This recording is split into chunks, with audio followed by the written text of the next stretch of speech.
Proclamação do Evangelho de Nosso Senhor Jesus Cristo, segundo São Mateus. Glória a vós, Senhor.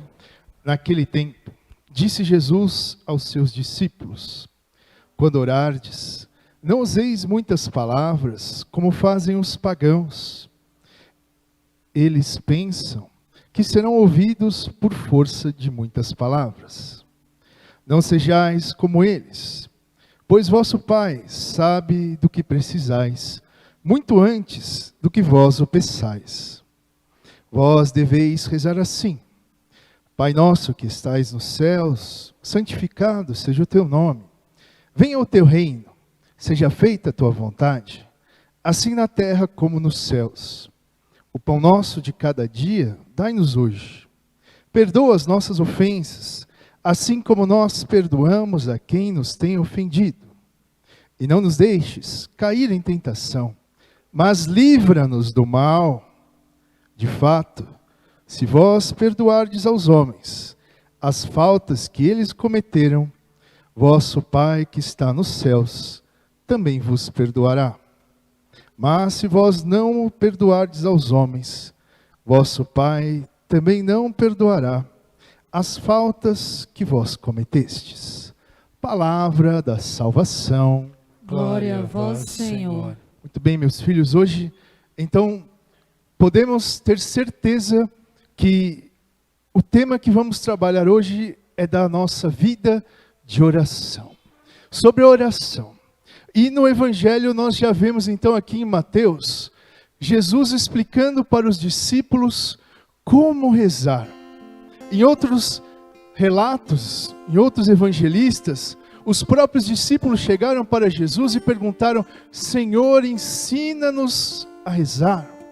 E aí Jesus então ensinou a oração do Pai Nosso.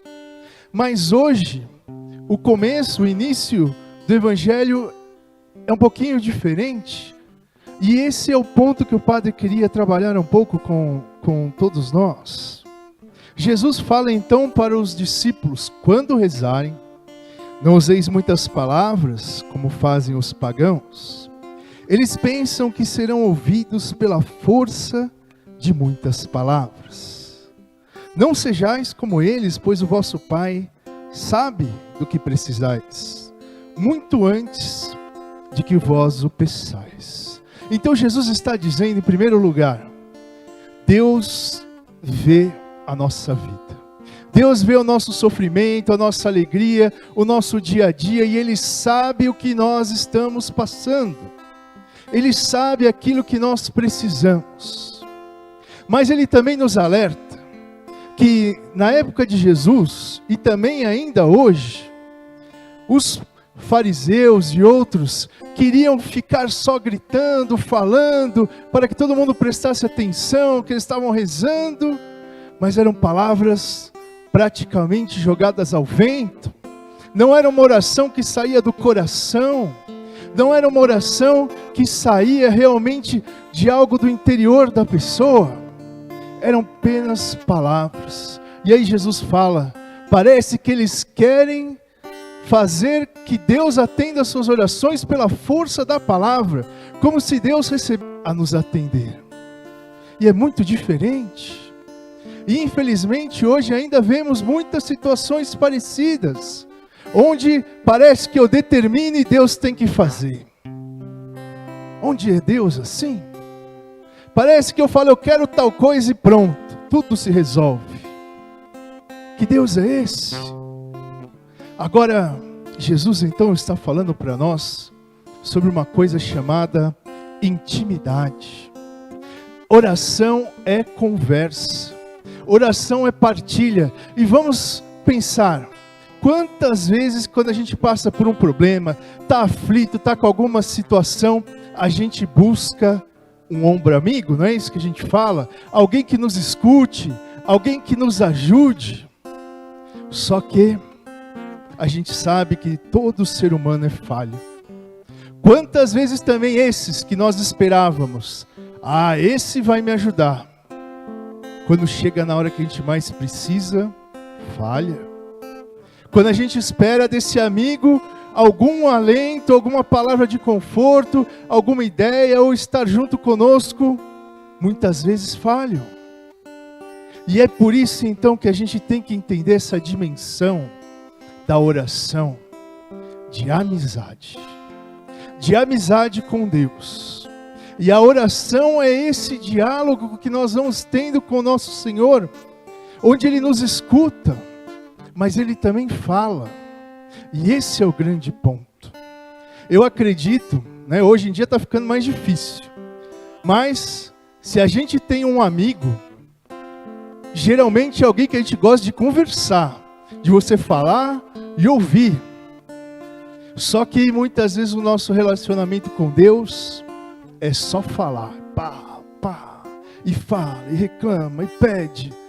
E quantas vezes também a gente só lembra de falar com Deus quando o calo aperta, quando alguém fica doente, quando acontece alguma coisa ruim, aí lembra, reza por mim.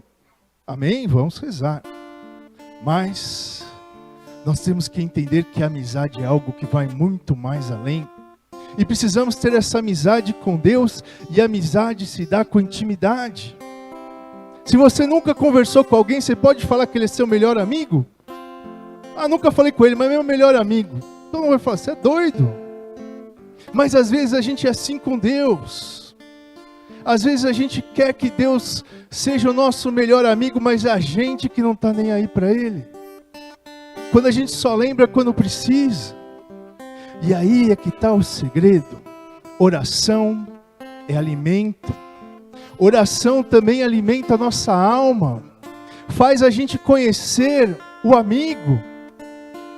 Todo mundo aqui já deve ter um exemplo e conhecer alguém que é grande amigo. E você já sabe como a pessoa pensa. Você já sabe do que ela gosta. Já sabe o que você não pode fazer para desagradar a pessoa. Só de trocar o olhar você já sabe o que ela está pensando. Isso só se consegue com cumplicidade, amizade e convivência. Agora, se a gente não tem isso com Deus, vai ser difícil a gente realmente conseguir viver com Deus. Porque para viver com Deus, a gente tem que estar onde Ele está, fazer o que Ele faz. E se a gente resolve por outros caminhos, onde Deus não está, como é que vai ser essa amizade? Por isso então a gente tem que estar firme com Deus, para a gente saber o que Ele pensa, pensar igual Ele pensa, agir do mesmo modo que Ele age. Quantos amigos vão ficando com o mesmo jeito de falar, com o mesmo jeito de andar, vão ficando parecidos, é justamente porque tem intimidade. E por que vocês acham que São Pedro foi reconhecido no meio da multidão, quando estavam ali julgando Jesus? E alguém falou, opa, esse aqui segue Jesus. É porque ele era diferente. Porque quem segue Jesus se destaca. Porque tem uma maneira de falar, uma maneira de se comportar, que às vezes não é o que a maioria faz. E aí chama a atenção. E que nós possamos hoje então pedir ao Espírito Santo, pedir ao Sagrado Coração de Jesus, que o nosso coração vá se transformando no coração cada vez mais amoroso, num coração cada vez mais voltado a Deus. E quando nós nos unimos a Ele, Ele vai remodelando a nossa vida, Ele vai nos levantando, Ele vai tirando a gente daquele lodo, daquela lama que muitas vezes a gente vai ficando por causa do pecado, por causa das más influências, dos lugares que nós andamos. Quando nós nos aproximamos de novo de Jesus, a gente se torna amigo. E amigo está em todo lugar, para toda hora. E não vai ter amigo melhor do que Jesus. Pode ter certeza. Esse não vai falhar. Esse, quando todo mundo parece que te deixou de lado, Ele vai estar ali. E o padre conclui, sabe por que Ele vai estar ali? Porque Ele sabe muito bem como é se sentir sozinho. Na cruz, Jesus sentiu a solidão e o peso do pecado. Se sentiu ali com todo o peso dos erros do mundo em suas costas. E diz: Pai, por que me abandonastes? Não porque Deus o tirou, mas porque naquele momento ele sentiu o vazio do pecado. Ele sentiu o vazio daqueles que se distanciam de Deus. Porque o pecado é isso. E por isso então Jesus sabe do que é se sentir sozinho. Sabe o que é ser injustiçado. Sabe o que é ser traído. Ele sabe todos estes sentimentos porque ele viveu na pele, viveu na carne. E é por isso que depois ele vai aos céus com seu corpo, com seu coração. Porque agora o céu também tem os mesmos, já tinha, mas agora com certeza no céu tem os mesmos sentimentos que nós sentimos. Porque por mais que a gente seja traído, não tem traição maior do que Deus ser traído por seus filhos, e assim vai. Por isso saiba, teu melhor amigo é Jesus. Quando você precisar de alguém, lembre de Jesus. Converse com seus amigos, mas lembre de Jesus. Porque isso é oração, e é isso que nos fortalece para irmos para o céu.